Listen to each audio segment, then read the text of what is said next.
क्या आप कभी ऐसी स्थिति में रहे हैं जहां आप किसी ऐसे व्यक्ति से बदला ले सकते थे जिसने आपके साथ गलत किया था, लेकिन आपने ऐसा न करने का फैसला किया?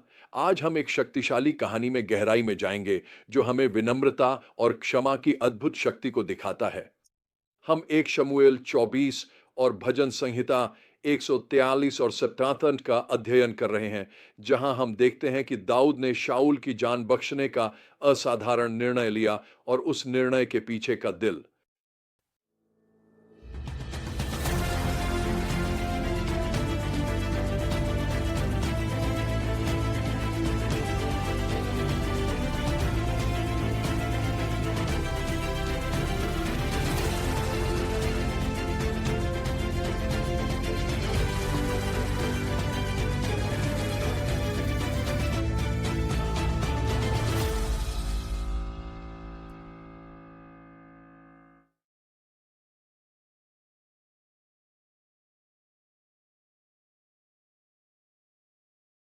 इस खंड का मुख्य संदेश दाऊद के अपने लोगों से कहे गए शब्दों में मिलता है, जो एक शमूएल 24:6 में है। यहोवा न करे कि मैं अपने स्वामी यहोवा के अभिषिक्त के साथ ऐसा कुछ करूं या उस पर हाथ उठाऊं, क्योंकि वह यहोवा का अभिषिक्त है। यह कथन सच्ची आत्मिक परिपक्वता के हृदय को दर्शाता है। जब बदला लेने का अवसर हो, तब भी अपनी इच्छाओं के बजाय परमेश्वर के मार्ग को चुनना। हमारी कहानी शाऊल द्वारा एक बार फिर दाऊद का पीछा करने से शुरू होती है। वह एक गुफा में शौच के लिए प्रवेश करता है, यह जाने बिना कि दाऊद और उसके लोग उसी गुफा की गहराई में छिपे हुए हैं। दाऊद के लोग इसे एक सुनहरा अवसर मानते हैं और उससे आग्रह करते हैं कि वह शाऊल का वध कर दे। यह दाऊद के लिए एक तीव्र प्रलोभन का क्षण है। यह वही व्यक्ति है जो उसे मारने की कोशिश कर रहा है और अब वह पूरी तरह असहाय है। लेकिन दाऊद एक अलग रास्ता चुनता है। वह केवल शाऊल की चादर का एक टुकड़ा काटता है और यह छोटा सा कार्य भी उसके अंतःकरण को व्यथित करता है। दाऊद की अपने लोगों को दी गई प्रतिक्रिया उसके परमेश्वर के अधिकार के प्रति गहरे सम्मान और स्वयं निर्णय लेने की अनिच्छा को दर्शाती है। जब शाऊल गुफा से बाहर निकलता है, तो दाऊद उसे पुकारता है और चादर का टुकड़ा दिखाता है, यह प्रमाण देते हुए कि वह शाऊल को मार सकता था, लेकिन उसने ऐसा नहीं किया। यह आमना सामना मेल मिलाप के एक क्षण की ओर ले जाता है।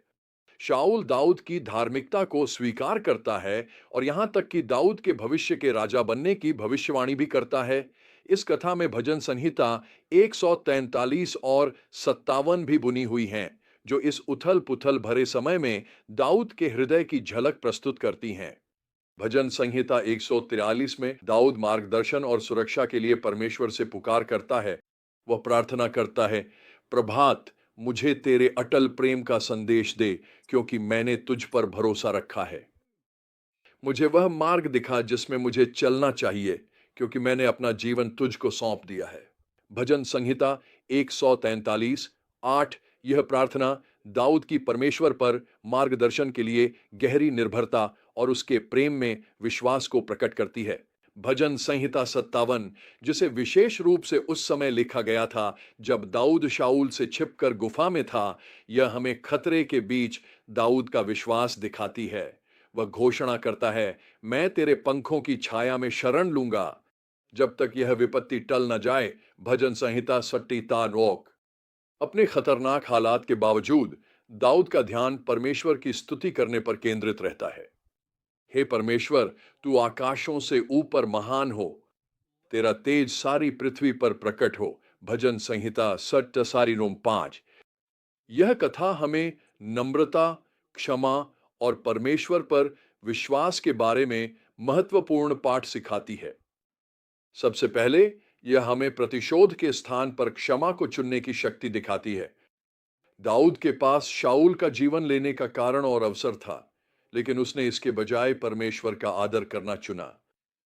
इस निर्णय ने न केवल शाऊल को जीवन दान दिया, बल्कि दाऊद की अपनी निष्ठा और भविष्य की राजगद्दी को भी सुरक्षित रखा।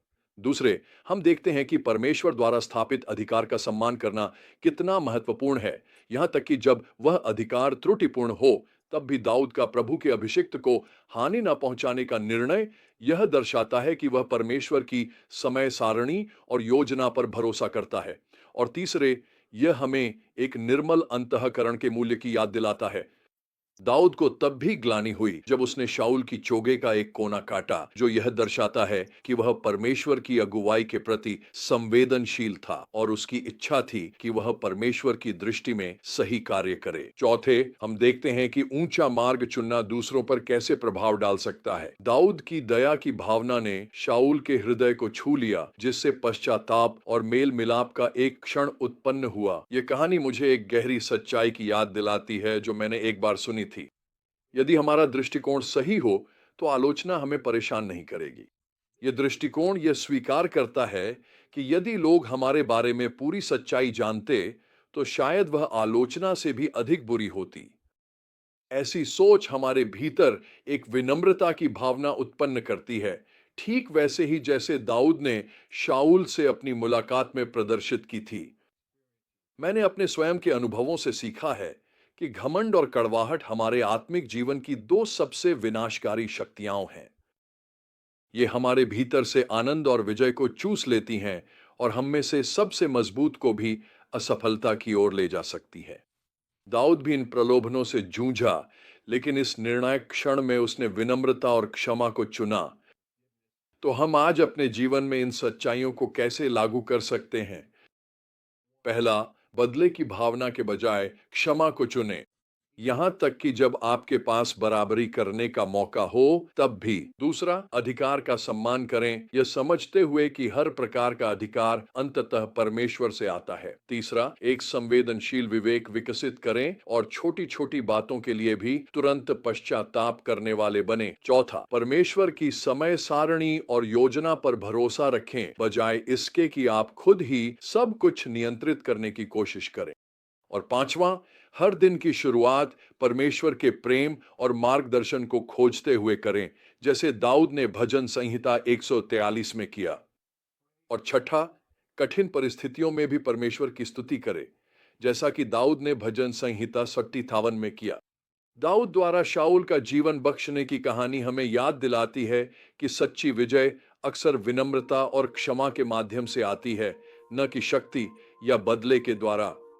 अंत में मैं आपको यह चुनौती देता हूं कि आप अपने जीवन पर विचार करें। क्या ऐसी परिस्थितियां हैं जहां आप बदला लेने या अपनी इच्छा थोपने के लिए प्रलोभित हो रहे हैं? दाऊद के उदाहरण को याद रखें।